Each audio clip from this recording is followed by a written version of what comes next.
Alright, this time we actually have music, because last time I wasn't sure if it would be an issue for YouTube, but I looked it up a little and did a little bit of research, and it looks like it's fine. So we'll have music this time. But hello and welcome, and today we're going to be continuing Hustle Cat a little more. Last time we were at the cafe, and it was our first day of working. We had breakfast with everyone, and then we had to put on a goofy outfit, so let's continue from there. All right. I opened the door and Reese and Finley have already scattered. I don't know where the uniform is supposed to go, so I just leave it folded up on the bathroom sink. I guess I should find where Landry ran off to. He's training me today, after all. I think he went upstairs. I head over to the foot of the staircase, but a cat has just taken station right in my path. Also, look at this little cutie just sneaking there. Actually, I think it's the same cat as that one. No. Oh, they're like twins. That's cute. They got a little thing going the opposite way. Aw. It's sleeping belly up, stretched out to nearly the whole width of the step. Buddy, that's really cute, but that's a dangerous place to sleep. It doesn't dignify me with a response. Instead, the fat orange cat shimmies in place to settle itself even more. Gently, I nudge it to see if I can get the cat to move. Someone's gonna trip on you if you don't move. That's not gonna be fun for either of you. It opens one eye into a thin slit, then makes a murmuring noise and flicks its tail. This little tiger isn't going anywhere, is it? Are all the cats here this spoiled? Guess I'll have to pick it up and move it myself. I lean over to scoop it up, but as I do, a tiny orange and white bob-tailed cat whizzes past my feet. It stops on the step below the sleeping cat, then raises one paw and bats the other cat squarely on the forehead. The sleeping cat wakes up and hops to its feet. It looks angry. Am I going to have to break up a cat fight? Hey, you two. The bobtail flattens its ears and stares intently at the orange cat.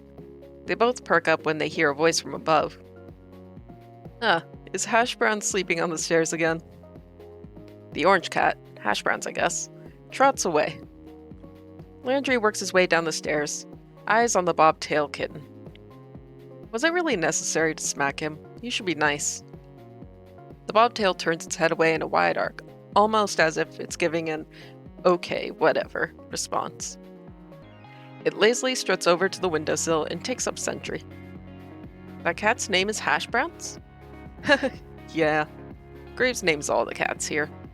He comes up with some interesting ones. What are some of their names? Well, at the moment there's Ramona, Shunsuke, Kotik, Owl, Bramblepelt, Now, Hisa, Valentine, Marina, Ein, Junta, Jam Band, and so on. Holy crap. Which one was that bobtail? Oh. His face falls. Why does he look so nervous? That's... Well, why don't you ask Reese later? Huh. Is that his cat? Did he name it or something? Is it a bad name? No, he's... Grace should have told you about... Let's get to work. It's time to open. Landry isn't having any more of this. He walks past me to the front door without a glance. He unlocks it and flips the sign from closed to open. And ta-da! Your first day at a cat's paw has begun. And nobody's here. This is a little anticlimactic. Yeah, the mornings are usually pretty slow. It might pick up later. It didn't. At all. All day. That's not a bad thing, though. Sure, a few people came in, and Landry had me wait their tables while he supervised. It went pretty well, and I made a couple bucks in tips, but that was it. Finley came down a couple of times to check in, and I saw Mason and Hayes every time I went into the kitchen, but I didn't see Reese at all. Reese's bobtail cat, however, was all over the place. I think I see why he'd take a shine to this one. They're both complete hams. Not that I mind that it was slow, it just meant that I got to play with cats more. There are like 10 of them here? Maybe? I can't get a solid count on them. They seem to vanish sometimes. It looks like there are a lot of areas around here for them to hide. Thank you for your help today, Avery. Landry, Finley, and I just finished wiping down the tables. Mason was gone before the cafe closed. I don't know where Hayes went. So, how do you like it? Is it always this quiet? I mean, not that I'm complaining. Not always. Tomorrow should be busier for sure. I've got plans. Oh, we should get here early then, huh? Don't say that like you aren't always early. Oh, do I have to come in earlier? Don't worry too much about it, Avery. Just show up at your regular time. Okay, thanks. I can't imagine what busy means here. What, like 6 people in here at the same time? I've got a little more work I want to do on the blog, so you all go ahead. I'll close up if Graves doesn't get here to do it. Oh, thank you. Avery, you can head out. Thanks. Are you leaving now? I could walk with you. I'll be out in a bit. You go on ahead. Oh, all right. See you all tomorrow. Night.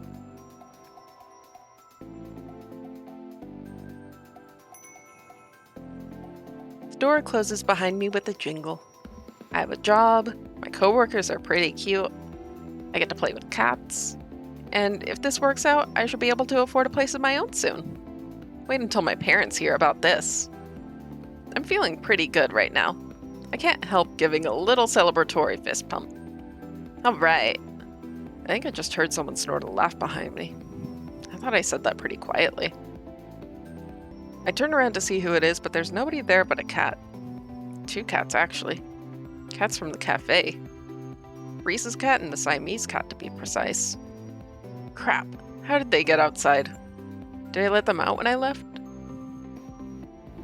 This is really bad. I'm pretty sure one of the first rules of working at a cat cafe is do not lose the cats. They're not looking at me anymore. Now's my chance. I start creeping towards both cats. If I move too suddenly, I might spook them. I only make it a few steps before I see the bobtail's ears swivel back to face me. Without turning the rest of his head, it takes a springing leap and heads down one fork in the road. The Siamese cat continues down the same path, as casual as anything. I can't get them both, but I need to get at least one of them. I better decide who to go after. Oh boy, this is gonna be a decision, huh? I think the Siamese cat. Although, this one would be hard to catch otherwise, but then this one would get surprised anyways. This one can at least defend itself, right? So, we'll go with the Siamese cat. The bobtail's on to me, clearly. The Siamese cat hasn't picked up on it yet. My best chance right now is probably following the Siamese. It's gotten kind of far down the path. I better pick up my pace to catch up. I try to mimic those long strides Landry always takes to cover more ground, but that doesn't work out so well. Jogging's gonna be easier. Or not. My feet are falling harder on the ground and the cat notices. It's going faster now, so I better pick up the pace. I break out in a full run to follow him. He definitely knows I'm there now, but it doesn't matter. I have bigger legs, so I'm gonna catch up sooner or later. I'm a pretty good runner. I finally close the gap between us. Suddenly, the cat screeches to a halt and jerks around to face me. Avery, stop it! Huh? Why are you chasing me? Because you got out. Wait, what am I saying? What are you saying? How are you saying? It's me. Me? Hayes. Last I checked, Hayes was a guy with glasses. You didn't seem like the pranking type, Hayes. The Hayes cat is puffing up like a dusting brush. I feel bad this cat's getting caught up in whatever shenanigans they're trying to put me through right now. This seems like it should be against work procedure. He's telling the truth, Avery. The voice comes from behind. I whirl around to see Landry, but he's not there. Down here. I readjust my gaze downward. Oh, come on. No, this isn't a joke, Avery. Landry cat takes a few steps past me and sits down in front of Hayes cat. Even as a Maine Coon, his gait is long. No, come on. No, no, no. Graves didn't tell you. Tell me what? That you're all secret cats? That doesn't make any sense. This is the dumbest thing I've ever heard. I'm sorry, Avery. I thought he'd told you. Is that why you were acting weird? You were keeping something this bonkers a secret? It's not easy to talk about. Whenever we leave the cafe grounds, we turn into cats. I'm surprised to hear Hayes pipe up of all people. Or cats. Cat people? It began around the time we started to work here. Graves calls it a curse. A curse. A curse! This is too much.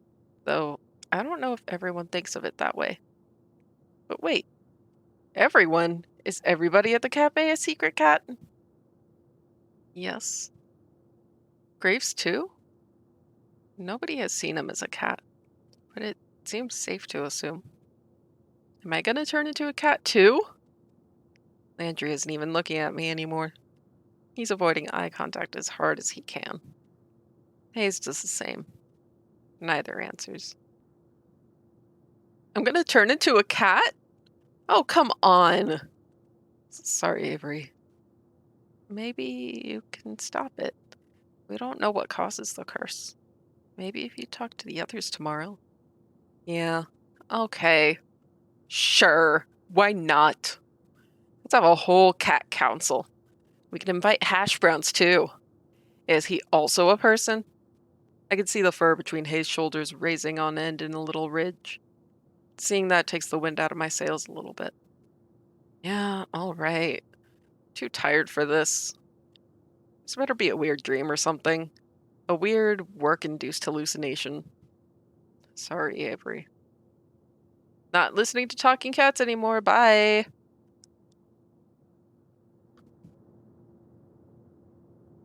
Alrighty, we're gonna call it here while we're in a pretty good resting place. Alright, thank you very much for joining me today, and I will see you in the next episode. Take care.